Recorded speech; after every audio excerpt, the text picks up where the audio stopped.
El Día de la Independencia de Venezuela y recién allí hablaban Ujú, cuando se hacía esa ofrenda en el Parque Rivadavia del informe que presentó la alta comisionada ujú. por los derechos humanos en las Naciones Unidas, la expresidenta Bachelet. Fue muy contundente respecto del informe que hizo sobre la violación a los derechos humanos en Venezuela. Pero nosotros queremos escuchar todas las voces, todos los análisis, y está nuestro querido colega Jorge Elías. Él es director del Interín, un portal web de información. Bueno, y está aquí con nosotros para contarnos qué distintas miradas que hay respecto de Venezuela, ¿verdad? Bueno, más que todo, más que miradas distintas, hay miradas coincidentes, porque el informe que presenta la expresidenta Bachelet, que como figura de derechos humanos o representativa de los derechos humanos es inobjetable, después de haber sufrido la represión en Chile, la muerte de su propio padre, general de brigada en prisión, ella misma torturada, ella misma tuvo que salir del país con su madre, es decir, como personalidad es inobjetable.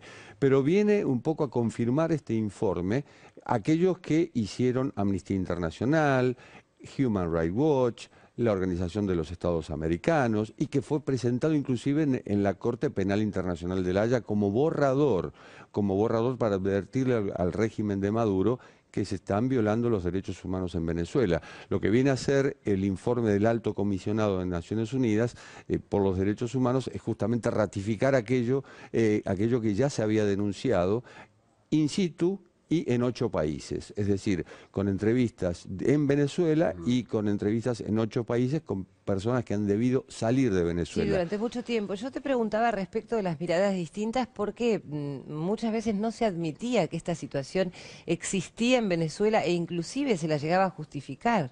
Se la justificó sobre todo desde un punto de vista político y como excusa política de resguardo del régimen. Ujú. Pero es lo mismo si nos ponemos a pensar que puede estar ocurriendo en Nicaragua, o mejor dicho, que está ¿Qué ocurriendo, está ocurriendo? porque si hay colectivos en Venezuela, también los hay en Nicaragua. Es lo mismo que ocurrió durante años en Cuba, cuando hablamos de presos políticos, y hay una suerte de negación. Y hay una cuestión de sensibilidad. Cuando en Argentina se violaban los derechos humanos, estoy hablando de la dictadura militar, y se llevó el tema de, sobre todo de desapariciones en Argentina, bueno, fue allí donde el régimen de Fidel Castro lo negó. ¿Pero por qué? Porque en ese momento primaban los intereses de la Unión Soviética, que era el principal exportador de granos de Argentina, y en ese momento era mucho mejor guardar bajo la alfombra aquello que estaba ocurriendo en Argentina. Tremendo. Si nosotros tomamos ese ejemplo, o mejor dicho, esa lección, hoy no podemos ocultar lo que está ocurriendo en Venezuela y hoy tampoco podemos negar que, ojo, este informe no es vinculante, no significa para el gobierno de Maduro más que una llamada de atención, pero sí este informe tiene que poner en claro que se están violando los derechos humanos, que la gente se está yendo, que se están violando los derechos alimentarios, que se están violando los derechos de salud y que hoy, por ejemplo, no por nada, el régimen ha liberado a 22 personas, entre ellos una jueza, un periodista y 20 Eso estudiantes. te quería preguntar, digamos, que la ONU recoja el guante, ¿qué significa según tu experiencia? Porque no es la primera vez que pasa esto en el mundo. Digamos, ¿realmente significa algo importante? ¿Hay una bisagra o es, bueno, señores, esto es lo que pasa Yo creo que sí es oficialmente? importante porque viene a confirmar todo lo anterior. Es decir, no estamos hablando de algo nuevo ni de algo... Sí. A mí me ha tocado hablar Pero con te el... quiero decir, ¿va a la acción esto o queda como informe mundial? No. Esto es un pedido concreto a un miembro de la Organización de las Naciones Unidas para que desaparezcan las FAES, para que deje de haber tortura, para que deje de haber represión.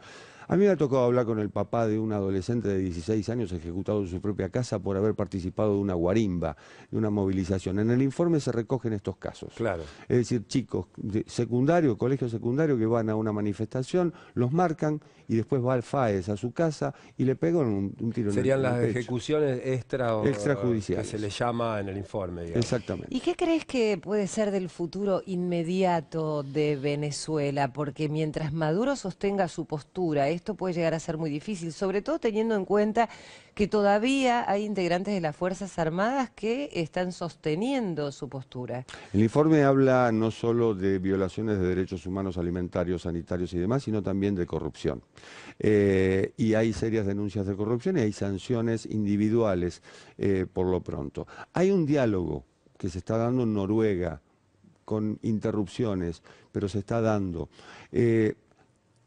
Hay dos posiciones extremas, o una posición extrema, que es la que alentó el gobierno de Donald Trump, intervención militar. Ninguno de los países del Grupo de Lima aceptó esa posibilidad. Es simplemente una suerte de amenaza.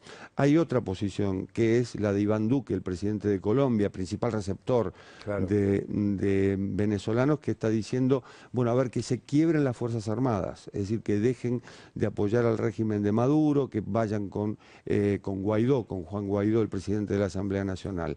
Yo creo que se tiene que resolver dentro de Venezuela y por la vía democrática. Absolutamente. Y el pedido es, bueno, una convocatoria de elecciones como corresponde, que no haya... El tema es que ya hubo en su momento convocatoria de elecciones y aquí está el resultado. Pero esas elecciones no fueron aceptadas por la oposición y por gran parte de la comunidad internacional.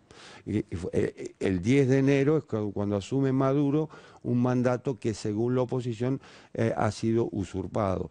22 diputados de la oposición están sin fueros parlamentarios, si vamos al caso. Es decir, no estamos dentro de los cánones democráticos que deben exigir los organismos internacionales, en este caso la ONU. Sí, además, y para finalizar, es muy difícil hoy por hoy lo que vos decías de guardar las cosas debajo de la alfombra en un mundo globalizado, donde inclusive a través de un teléfono celular uno puede ver las imágenes de lo que sucede en las calles de un país, ¿no? A diferencia de lo que ocurría, por ejemplo, durante el Plan Cóndor o lo que ocurría en los países de América en aquella época. Jorge, te agradecemos muchísimo. Esta noche, ¿a qué hora estás de vuelta? A las 22. A las 22 aquí en la televisión pública. Jorge va a estar otra vez analizando este tema. Gracias, Jorge. Gracias, María. Gracias, Monchi. Por favor, un placer tenerte acá.